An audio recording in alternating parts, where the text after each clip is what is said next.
Bidadi township ವಿಚಾರ ಇನ್ನ ಗೊಂದಲ ಇರುವಂತ ಟೈಮ್ನಲ್ಲೇ ಸರ್ ದೇವನಹಳ್ಳಿಯಲ್ಲಿ MB ಡೀಪ್ ಟೆಕ್ ಪಾರ್ಕ್ ಮಾಡೋದಕ್ಕೆ 2800 ಎಕರೆನ ಸ್ವಾಧೀನಕ್ಕೆ ಸರ್ಕಾರ ಮುಂದಾಗಿದೆ ಅನ್ನೋದು ಸರ್. ಈ ಭೂಮಿ ಸ್ವಾಧೀನ ಮಾಡಿಲ್ಲ ಅಂದರೆ ನಾವು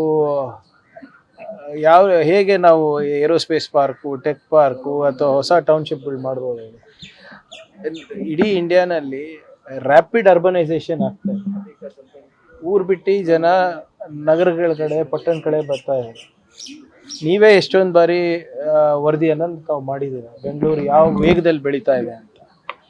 ಬಹುಶಃ we are one of the fastest growing cities in the world. ಏಷ್ಯಾನಲ್ಲಿ ಅದು ನಂಬರ್ 1 ಇದೆ. ರಿಪೋರ್ಟ್ಸ್ ಪ್ರಕಾರ ನಾವು ನ್ಯಾಷನಲ್ ಆ್ಯಾವ್ರೇಜ್ಗಿಂತ ಹೆಚ್ಚು ಬೆಳೀತಾ ಇದ್ದೀವಿ. 8.5% ನಮ್ಮ ಗ್ರೋತ್ ಇದೆ. And we are scheduled to maintain this growth rate till 2030. ಹಾಗಿದ್ದಾಗ ನಾವು ಬಿಯಾಂಡ್ ಬೆಂಗಳೂರು ಹೋಗ್ಬೇಕಲ್ವ, ನಮ್ಮ ಪಾಲಿಸಿನೇ ಇದೆ.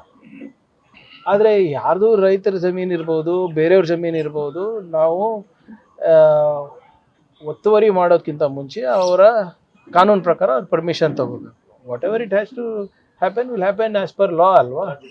ನಾವು ಹೋಗಿ ದಬ್ಬಾಳಿಕೆ ಅಂತೂ ಮಾಡ್ತಾ ಇಲ್ಲ. ಅವ್ರಿಗೆ ಕೊಡೋಕೆ ಇಷ್ಟ ಇಲ್ಲ ಅಂದರೆ ಟೌನ್ಶಿಪ್ ಬೇರೆ ಕಡೆ ಮಾಡಲೇಬೇಕಾಗುತ್ತೆ.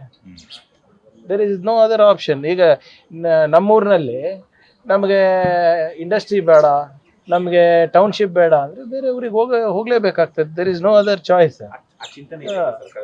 ಇಲ್ಲ, ಈಗ ಫಸ್ಟ್ ಆಫ್ ಆಲ್ ಈಗ ನಾವು ಎಲ್ಲಿ ನೋಟಿಫೈ ಮಾಡ್ತೀವಿ ಅಥವಾ ಎಲ್ಲಿ ನಾವು ಕೇಳ್ತೀವಿ, ಎಲ್ಲರೂ ಗೊಂದಲಗಳು ಸೃಷ್ಟಿ ಮಾಡ್ಕೊಂಡಿದ್ರೆ ಅಭಿವೃದ್ಧಿ ಹೇಗಾಗುತ್ತೆ ಹೇಳಿ?